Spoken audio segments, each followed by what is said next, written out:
In 1934, blues musician Wilson Jones recorded a 12-minute ballad titled Batson. Throughout the performance, Jones treats the man in the lyrics with a level of sympathy rarely afforded to a convicted mass murderer. We have this recording because folklorists John and Alan Lomax were scouring the South for the Library of Congress. They documented Wilson Jones specifically to capture the way rural communities were still verbally processing a crime that happened 30 years earlier. Albert Batson's wife ended on a Louisiana gallows in 1903. He was hanged for the shotgun slaughter of 6 people.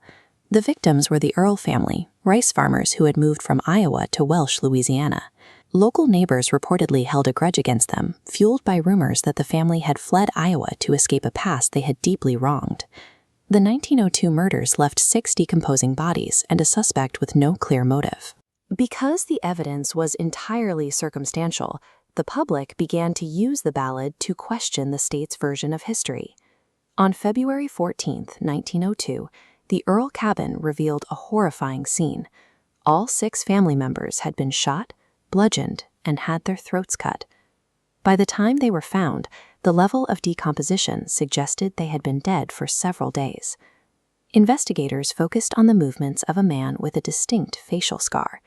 This man had been seen in Lake Charles using fake names while attempting to sell the Earl's livestock. Witnesses eventually identified him as Albert Batson, an itinerant farmhand who lived on the Earll property.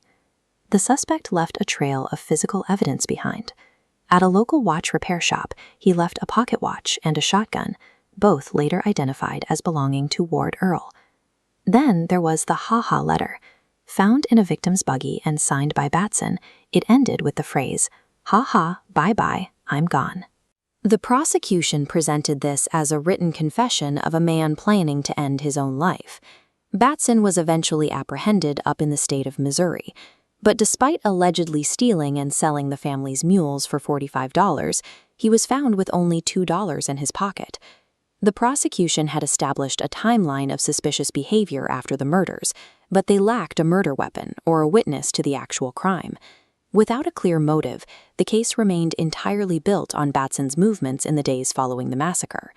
Batson's defense team argued that the prosecution's case was purely guesswork. They pointed to Batson's remarkably calm and polite behavior in jail as evidence that he lacked the temperament of a mass killer. The defense suggested an alternate theory.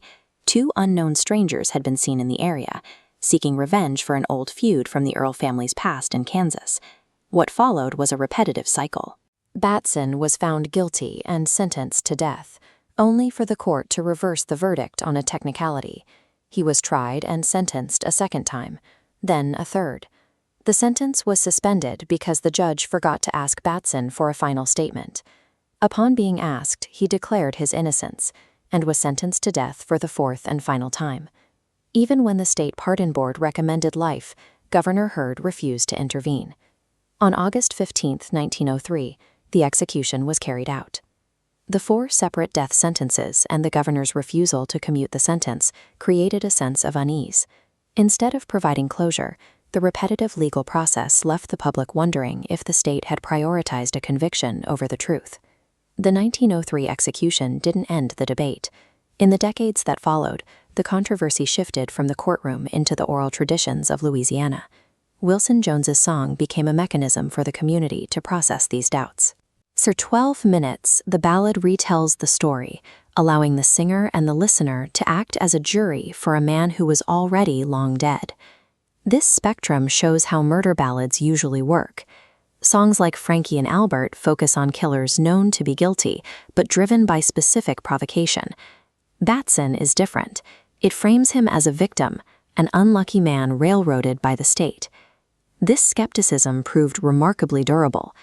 In 2014, a new book titled Until You Are Dead, Dead, Dead formally re-examined the case, highlighting the same inconsistencies that the song had been documenting for 80 years. The official records in Lake Charles ended with an execution, but the ballad ensured the story wouldn't stay closed.